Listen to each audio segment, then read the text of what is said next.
मी लाड SB SGM college Karad. आपला विषय आहे चिटणीसाची कार्यपद्धती. त्यामधील आपण दुसरा टॉपिक पाहत होतो, संस्थात्मक वित्त व्यवस्थेचे स्रोत. त्यामधील आपण वित्त पुरवठ्याचे स्रोत पाहत होतो. त्यामधील आपण वित्त पुरवठ्याचे स्रोत हे दोन प्रकारचे असतात.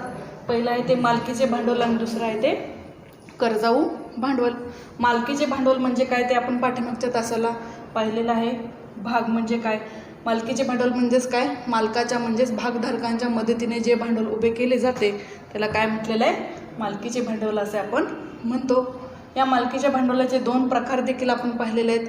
भाग म्हणजे काय, भाग भांडवलाची विभागणी ज्या एका घटकाने केली जाते त्या घटकालाच काय म्हणतो आपण, भाग असे म्हणतो. दुसरा प्रकार आहे मालकीच्या भांडवलाचा, तो म्हणजे प्रतिधारण नफा किंवा संचय मिळकत असे आपण याला म्हणतो. प्रतिधारण नफा म्हणजे काय, तर कंपनी काय करत असते, कंपनीला दरवर्षी जो नफा होतो त्यातील काही भाग काय करत असते, बाजूला काढून ठेवत असते. त्याला आपण राखीव निधी असे म्हणतो. आणि जो हा राखीव निधी वर्षानुवर्षे जो जमा झालेला निधी असतो त्यालाच काय म्हणतो आपण, प्रतिधारण नफा किंवा संचय मिळकत असे म्हणतो. तर आज आपण वित्त पुरवठ्याचा दुसरा स्रोत पाहणार आहोत, तो आहे कर्जाऊ भांडवल. आता कर्जाऊ भांडवल म्हणजेच काय म्हणतो आपण, कंपनीला जेव्हा कर्जाऊ शब्दातच दिलेलं आहे. कर्जाऊ भांडवल म्हणजेच काय, कंपनी काय करत असते, कंपनीला जेव्हा भांडवलाची गरज असते तेव्हा कंपनी काय करत असते, कर्ज स्वरूपात रक्कम लोकांकडून, व्यक्तीकडून किंवा संस्थेकडून किंवा एखाद्या बँकेकडून कंपनी काय करत असते, ही रक्कम घेत असते. त्याला आपण म्हणतो कर्जाऊ भांडवल. म्हणजे जेव्हा कंपनीला मालकीचे भांडवल हे पुरेसे नसते, हे जे मालकीचे भांडवल आहे ते कंपनीला पुरेसे नसते, तेव्हा काय कंपनी काय करत असते, या कर्जाऊ भांडवल हे उभे करत असते. त्याला आपण कर्जाऊ भांडवल असे म्हणतो. मग हा अधिकार कंपनीला, म्हणजे प्रत्येक कंपनीला हा अधिकार असतो की कंपनी जेव्हा मालकीचे भांडवल कंपनीला पुरेसे नसते तेव्हा कंपनी काय करत असते, कर्जाऊ भांडवल हे घेत असते. म्हणजे कंपनीच्या घटनेनेच काय केलेला असतो, प्रत्येक कंपनीला हा अधिकार दिलेला असतो. म्हणजे कंपनीचं जे घटनापत्रक असतं त्या घटनापत्रकामध्ये असे नमूद केलेले असते की कंपनीला समजा तातडीची गरज, म्हणजेच तातडीची निधीची गरज, भांडवलाची गरज असेल तर कंपनी काय करू शकते, निधी हा उभारू शकते. कशा थ्रू, तर कर्जाऊ भांडवलाच्या थ्रू कंपनी ही निधी उभारू शकते. त्यालाच आपण म्हटलेलं आहे, कंपनीच्या घटनेनं हा काय केलेला आहे, प्रत्येक कंपनीला हा अधिकार दिलेला आहे. तसंच कंपनीची नियमावली ही असते. त्या नियमावलीमध्ये काय सांगितलेलं आहे, हा जो कंपनीला अधिकार दिलेला आहे हा अधिकार कसा व कोणाद्वारे वापरला जाईल हे या नियमावलीमध्ये नमूद केलेलं असतं. हा अधिकार कसा व कोणाद्वारे म्हणजेच काय, कंपनीमध्ये जे काही मेंबर्स असतील, कोण असतील, त्यांना हा अधिकार कर्ज घेण्याचा कोणाला अधिकार दिला जाईल, मग तो संचालक मंडळाला असेल किंवा आणि इतर कोणाला दिला असेल, हे कुठे नमूद केलेले असते, तर कंपनीच्या नियमावलीमध्ये. सहसा म्हणजे जास्त करून हा अधिकार कोणाला दिला असतो, तर कंपनीच्या संचालक मंडळाला. म्हणजेच कंपनीचं संचालक मंडळ काय करत असतं, कर्जाऊ रक्कम किती प्रमाणात घ्यायचे, कोणाकडून घ्यायचे, किती प्रमाणात घेतली जाईल, हे सर्व कोण ठरवत असतं, तर कंपनीचं संचालक मंडळ. आता कंपन्या ह्या दोन प्रकारच्या असतात. एक आहे खाजगी कंपनी आणि दुसरं आहे ते सार्वजनिक कंपनी. खाजगी कंपनी असेल तर खाजगी कंपनी केव्हा घेऊ शकते कर्जाऊ भांडवल, जर खाजगी कंपनीची नोंदणी झाली असेल तर. म्हणजे खाजगी कंपनीची नोंदणी झाल्यानंतरच कंपनी काय करू शकते, कर्जाऊ भांडवल हे घेऊ शकते. दुसरी कंपनी आहे ती सार्वजनिक कंपनी. सार्वजनिक कंपनी केव्हा कर्जाऊ भांडवल उभारणी करू शकते, तर सार्वजनिक कंपनीचं नोंदणी तर आवश्यक आहेच, परंतु व्यवसाय प्रारंभ प्रमाणपत्र मिळाल्यानंतरच कंपनी काय करू शकते, सार्वजनिक कंपनी कर्जाऊ भांडवल हे उभं करू शकते. आता या कर्जाऊ भांडवलाची आवश्यकता कंपनीला का असते, तर व्यवसायाचा विस्तार करण्यासाठी. म्हणजेच एखाद्या कंपनीला आपला व्यवसाय वाढवायचा असेल, म्हणजेच काय, व्यवसायाचा विस्तार करावायचा असेल तर कंपनीला काय करावं लागतं, अतिरिक्त निधीची गरज असते. मग ह्या निधीची गरज भागवण्यासाठी कंपनी काय करत असते, ह्या कर्जाऊ भांडवलाची उभारणी ही करत असते. मग ह्या कर्जाऊ भांडवलाची उभारणी करण्यासाठी कंपनी 3 प्रकारच्या मुदतीची कर्जे घेत असते. एक आहे ते अल्प मुदतीचं कर्ज, अल्प मुदतीचं कर्ज म्हणजेच काय, 7 महिने ते 1 वर्षापर्यंतच्या जे मुदतीचं कर्ज घेतलं जातं त्याला काय म्हटलेलं आहे, अल्प मुदतीचं कर्ज. दुसरं आहे ते मध्यम मुदत. मध्यम मुदत म्हणजे काय, 1 वर्ष ते 5 वर्षापर्यंतच्या मुदतीचं जे कर्ज घेतलं जातं त्याला काय म्हटलेलं आहे, मध्यम मुदत असे म्हणतात. आणि तिसरं जे आहे ते दीर्घ मुदत. दीर्घ मुदत म्हणजेच काय, 5 वर्षापेक्षा जास्त कालावधीसाठी समजा कंपनीला या कर्जाची आवश्यकता असेल तर याला काय म्हटलेलं आहे, दीर्घ मुदतीचं कर्ज. ह्या 3 प्रकारच्या मुदतीच्या कर्जाची कंपनीला ही काय असते, गरज असलेली आपल्याला दिसून येते. आता बघा काय म्हटलेलं आहे पुढं. समजा कंपनीने कर्जावर रक्कम घेतलेलं आहे तर कंपनीला त्या बदल्यात काय द्यावं लागतं, व्याज हे द्यावं लागतं.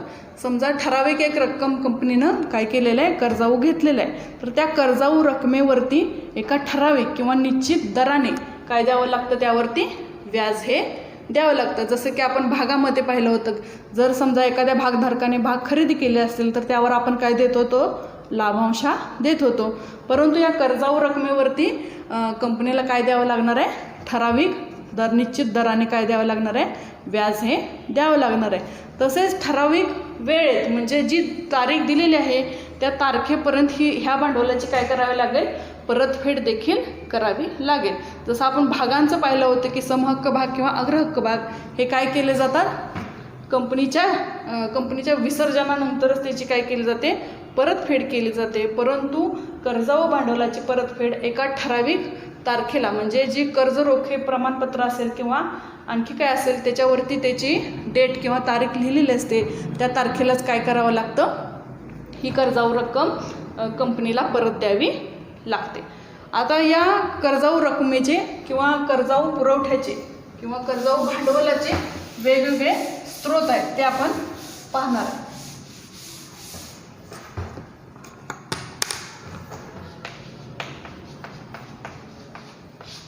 कर्जाऊ भांडवलाचे स्रोत म्हणजेच काय, ह्या अनेक स्रोताद्वारे आपण काय करू शकतो, कंपनीसाठी आवश्यक असणारे कर्जाऊ भांडवल हे उभे करू शकतो. हे वेगवेगळ्या प्रकारचे स्रोत आहेत, जसं की कर्ज रोख्यांची विक्री करून असेल किंवा ठेवी स्वीकारून असेल किंवा बंधपत्रे असतील किंवा बँकेचे किंवा वित्तीय संस्थाकडून कर्ज घेऊन काय करू शकते, कंपनी कर्जाऊ भांडवल हे उभं करू शकते. आता यातील आपण पहिला स्रोत पाहणार आहे तो म्हणजे कर्ज रोखे.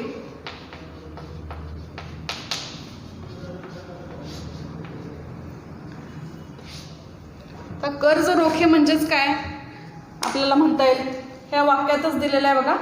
कंपनी काय करत असते, कर्जाच्या थ्रू रक्कम उभी करत असते, त्याला काय म्हटलेलं आहे, कर्ज रोखे असे म्हणतात.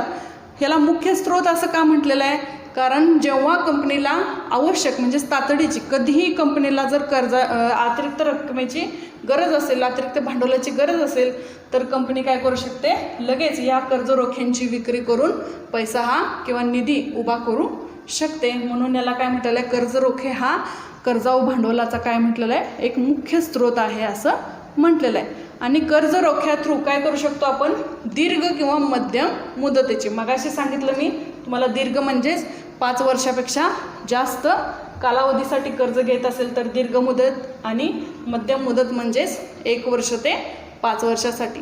मग ह्या दीर्घ किंवा मध्यम मुदतीची कर्ज रोख्यांची विक्री करून कंपनी काय करू शकते, कर्जाऊ भांडवल हे उभं करू शकते. आता कर्ज रोखे यालाच आपण इंग्लिशमध्ये काय म्हणतो, डिबेंचर.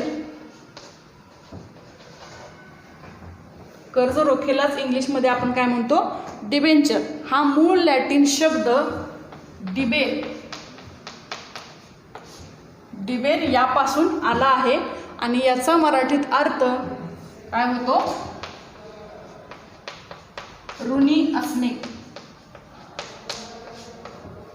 याचा मराठीत अर्थ काय होतो, हा मूळ लॅटिन शब्द डिबेर यापासून हा कर्ज रोखे म्हणजे डिबेंचर हा शब्द आला आहे आणि त्याचा मराठीत अर्थ होतो ऋणी असणे. म्हणजेच काय, कंपनीनं कर्ज घेतलं, त्या व्यक्तीकडून कर्ज घेतलेलं आहे म्हणजे त्या व्यक्तीची ती कंपनी काय आहे, ऋणी असते. आता कर्ज रोखे म्हणजेच काय आपण पाहूया. कर्ज रोखे म्हणजेच काय, हा एक काय दस्तऐवज आहे. या दस्तऐवजावरती काय लिहिलेलं असतं की हा कर्ज निर्मिती करणारा दस्तऐवज आहे. तसेच काय म्हटलेलं आहे, कर्जाचा पुरावा म्हणजेच काय, हा एक दस्तऐवज आहे. तो दस्तऐवज काय करतो, कर्जाची निर्मिती करतो. तसंच काय म्हटलेलं आहे, कर्ज रोखेधारकाला काय देतो, पुरावा देखील देतो. म्हणून ह्याला काय म्हटलेलं आहे, कर्ज रोखे असे म्हणतात. पण कंपनी कायदा 2013 याची कोणतीही व्याख्या दिलेली नाही, परंतु असे नमूद केलेले आहे की कर्ज रोखे या शब्दामध्ये कर्ज रोखे साठा, बंधपत्रे आणि इतर प्रतिभूतींचा समावेश केला जातो की ज्यामध्ये कंपनीची एखादी मालमत्ता तारण ठेवलेली असते किंवा नसते. फक्त एवढाच उल्लेख कंपनी कायदा 2013 केलेला आहे. परंतु एक तज्ज्ञ आहेत पाल्मर, यांनी एक व्याख्या केलेली आहे बघा कर्ज रोख्याची. पाल्मर हे काय म्हणतात बघा, कर्ज रोखे म्हणजे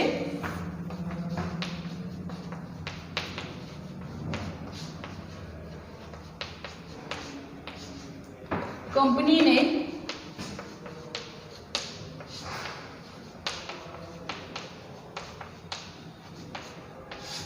कर्ज रोखे म्हणजे कंपनीने घेतलेल्या कर्जाचा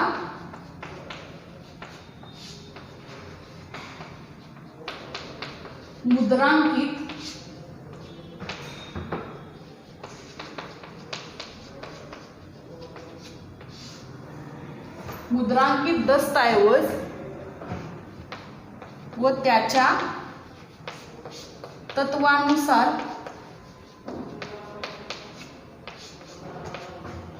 कर्ज बाजारीपणाची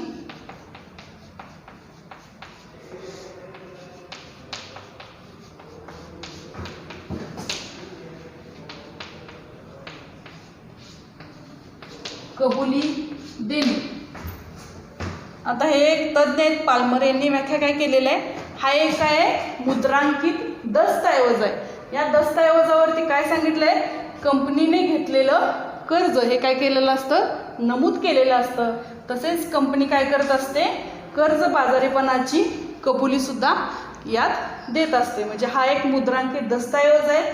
या दस्तऐवजामध्ये कंपनीने घेतलेल्या कर्जाचा उल्लेख असतो. तसेच कंपनी काय देते, आपण कर्जबाजारी असल्याची सुद्धा कबुली देते. आता आपण पाहणार आहे कर्ज रोख्यांची वैशिष्ट्ये.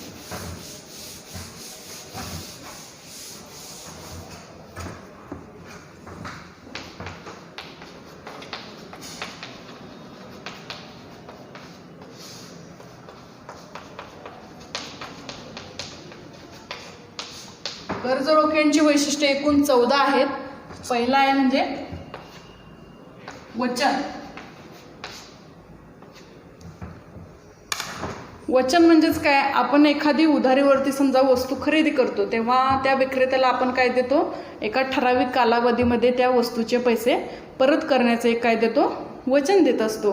त्याचप्रमाणे इथे कंपनी काय करत असते, या कर्ज रोखेधारकांना त्यांनी जे कर्ज घेतलेलं आहे त्या बदल्यात त्या कर्ज रोखेधारकांना काय देत असते, ती रक्कम त्या ठराविक कालावधीनंतर परत करण्याचे काय देत असते, एक प्रकारचं वचन देत असते. आणि त्या बदल्यात त्यांना त्या रकमेवरती व्याज देखील दिलं जातं.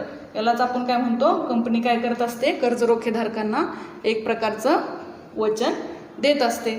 दुसरं आहे ते वैशिष्ट्य म्हणजे दर्शनी मूल्य. तर आपण पाहिलेलं आहे समहक्क भाग किंवा अग्रहक्क भागामध्ये दर्शनी मूल्य म्हणजेच काय, आणि समहक्क व अग्रहक्क भागाचं दर्शनी मूल्य हे काय असतं, फारच कमी असतं. त्याच्या तुलनेने काय म्हटलेलं आहे बघा, कर्ज रोख्यांचं दर्शनी मूल्य हे काय असतं, जास्त असतं. म्हणजेच काय, 100 किंवा 100च्या पटीत असलेलं आपल्याला या कर्ज रोख्यांचं दर्शनी मूल्य असलेलं दिसून येतं. तिसरं वैशिष्ट्य आहे ते बघा, रक्कम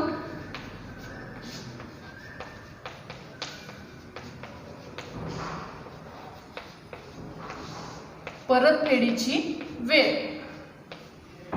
म्हणजेच काय बघा, रक्कम परतफेडीची वेळ म्हणजेच काय म्हणतो आपण, कर्ज कंपनी काय असते, जेव्हा कर्जावर रक्कम त्या कर्ज रोखे धारकाकडून घेत असते त्यावेळेसच काय असतं, त्या व्यक्तीला काय दिलं जातं, कर्ज रोखे प्रमाणपत्र हे दिलं जातं आणि त्या कर्ज रोखे प्रमाणपत्रावरती रक्कम परतफेडीची वेळ ही दिलेली असते. त्या वेळेलाच आपण काय म्हणतो किंवा तारखेलाच मॅच्युरिटी डेट असे म्हणतो, ही त्या कर्ज रोखे प्रमाणपत्रावरती दिलेली असते आणि त्याच तारखेला कर्ज रोखेधारकाला कंपनीने काय करावे लागते, ती रक्कम परत करावी लागते.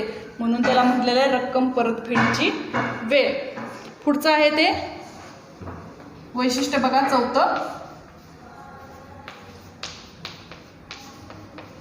परतफेडीसाठी प्राधान्य.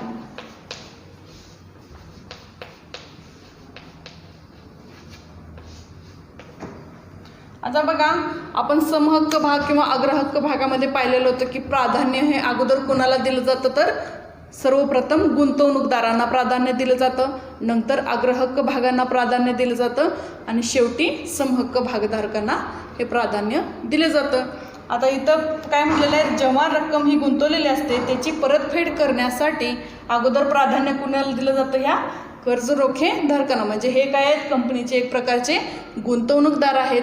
मग यांचं भांडवल हे काय केलं जातं, अगोदर परत दिलं जातं, नंतर अग्रहक्क भागधारकांचं हे भांडवल परत दिलं जातं आणि शेवटी समहक्क भागधारकांचं हे भांडवल परत दिलं जातं. म्हणून म्हटलेलं आहे परतफेडीसाठी प्राधान्य हे कर्ज रोखे धारकांना दिलं जातं. आता पुढचं वैशिष्ट्य आहे ते म्हणजे पाचवं, परतफेडीचे आश्वासन.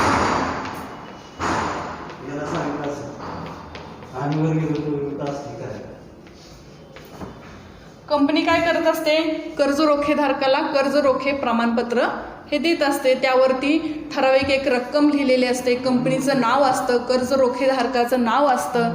त्या बदल्यात कंपनी काय करत असते, कर्ज रोखेधारकाला काय देत असते, त्या बदल्यात व्याज देत असते. म्हणजेच काय, एक प्रकारचं रक्कम परतफेडीचं काय देत असते, एक आश्वासन. म्हणजे त्याच्यावरती एक मॅच्युरिटी डेट दिलेली असते, त्या तारखेला कंपनी काय करत असते, कर्जावर रक्कम जी घेतलेली असते त्या कर्ज रोखेधारकाला त्यांची रक्कम ही परत देत असते. म्हणजे एक प्रकारचं आश्वासन हे कंपनी कर्ज रोखेधारकाला देत असते. आता पुढचं वैशिष्ट्य आहे ते म्हणजे व्याज.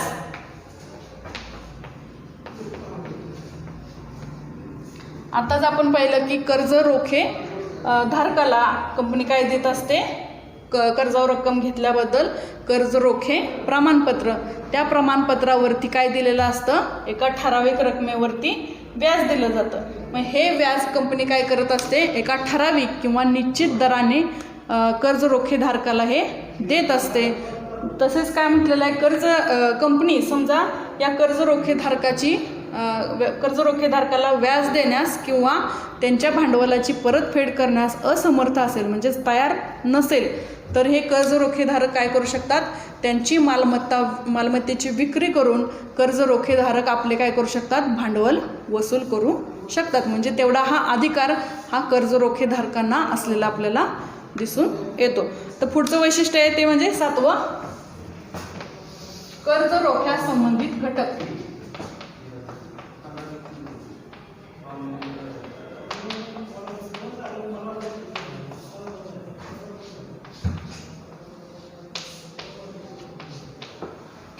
कर्ज रोख्या संबंधित घटक एकूण 3 घटक आहेत ह्याच्यात. पहिला आहे ते म्हणजे कंपनी. कंपनी म्हणजे कोण, कर्ज घेणारी संस्था, तिला आपण काय म्हणतो, कंपनी असे म्हणतो. म्हणजे कर्ज रोख्यांची विक्री करून कंपनी काय करत असते, कर्ज रोखेधारकाकडून कर्ज घेत असते. म्हणजेच कर्ज घेणारी संस्था म्हणजेच कोण, कंपनी. हा पहिला घटक झाला. दुसरा आहे तो विश्वस्त. तर विश्वस्त म्हणजेच कोण, कंपनी समजा जर कंपनी 500 पेक्षा जास्त कर्ज रोख्यांची विक्री करत असेल तर कंपनीला काय करावे लागते, ह्या विश्वस्ताची नेमणूक करावी लागते. मी काय म्हटलेलं आहे बघा, कंपनी जर 500 पेक्षा जास्त या कर्ज रोख्यांची विक्री करत असेल तर कंपनीला या विश्वस्ताची नेमणूक करावी लागते. या विश्वस्तामार्फत काय कंपनी काय करत असते, कर्ज रोखेधारकाशी व्यवहार करत असते. या विश्वस्तामार्फत कंपनी कर्ज रोखेधारकाशी काय करत असते, व्यवहार करत असते.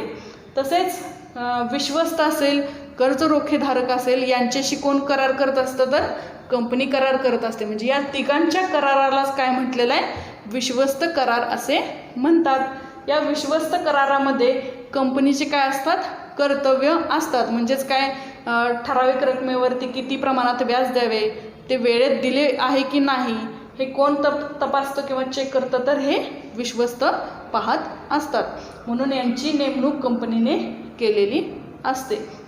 म्हणजेच काय, या विश्वस्त करारामध्ये कंपनीची कर्तव्य तसेच कर्ज रोखेधारकांचे काय दिलेले असतात, हक्क दिलेले असतात. त्यालाच आपण म्हणतो विश्वस्त करार असे म्हणतो.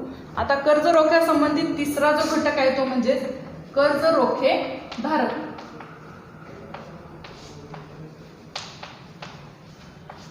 कर्ज रोखेधारक म्हणजेच काय, कर्ज रोखेधारक हा काय करत असतो, कंपनीला कर्जाची उपलब्धता करून देत असतो. त्याला आपण काय म्हणतो, कर्ज रोखेधारक असे म्हणतो. आता पुढचं वैशिष्ट्य आहे ते 8वं बघा, कर्ज वाटपाचा अधिकार.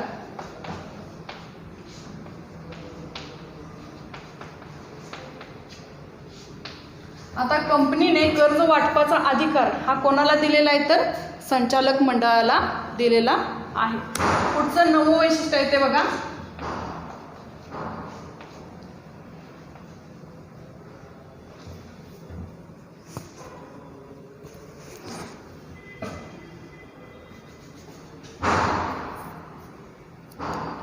कर्ज रोखेधारकाचा दर्जा.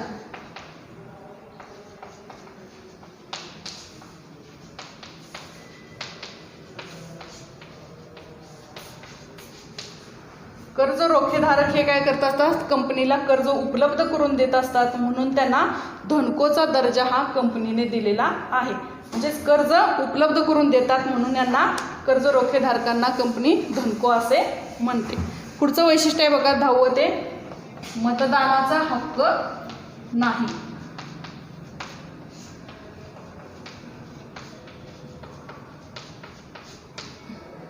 कंपनी कायदा 2013 कलम 179(2) नुसार कंपनीने काय दिलेलं नाही, मतदानाचा हक्क असलेले कर्ज रोख्यांची विक्री करायची नाही असं सांगितलेलं आहे.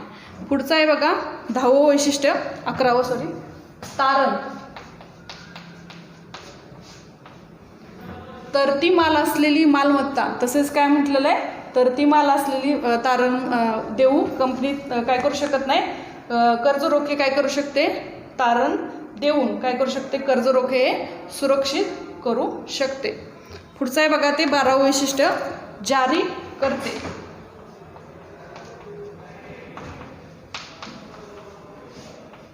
जारी करते म्हणजे काय, कोणकोणत्या कंपन्या ह्या कर्ज रोख्यांची विक्री करू शकते. एक म्हणजे खाजगी कंपनी आणि दुसरा आहे ते सार्वजनिक कंपनी. या दोन्ही कंपनी काय करू शकतात, कर्ज रोख्यांची खरेदी किंवा विक्री करू शकते. पुढचं वैशिष्ट्य आहे ते बघा नोंदणी.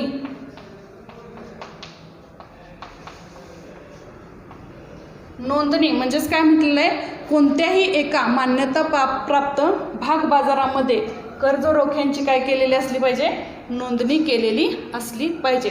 त्याशिवाय कर्ज रोख्यांची विक्री करता येत नाही. पुढचं वैशिष्ट्य आहे ते बघा हस्तांतरण.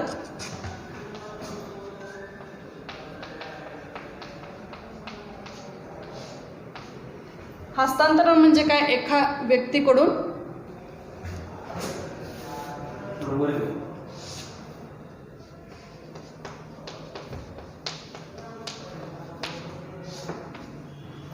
हस्तांतरण म्हणजे काय, एखाद्या व्यक्तीकडून दुसऱ्या व्यक्तीला ते काय करणे, कर्ज रोखे हस्तांतरण करणे. हे कंपनी कसे करू शकते, तर हस्तांतरणाच्या दस्तऐवजाद्वारे कंपनी काय करू शकते, एका व्यक्तीकडून दुसऱ्या व्यक्तीकडे ह्या कर्ज रोख्यांचं काय करू शकते, हस्तांतरण करू शकते. हे आपण पाहिलेलं आहे कर्जाऊ भांडवलाचे स्रोत. त्यामधील पहिला स्रोत पाहिला आपण कर्ज रोखे आणि या कर्ज रोख्यांची वैशिष्ट्ये आपण पाहिलेली आहेत. थँक्यू.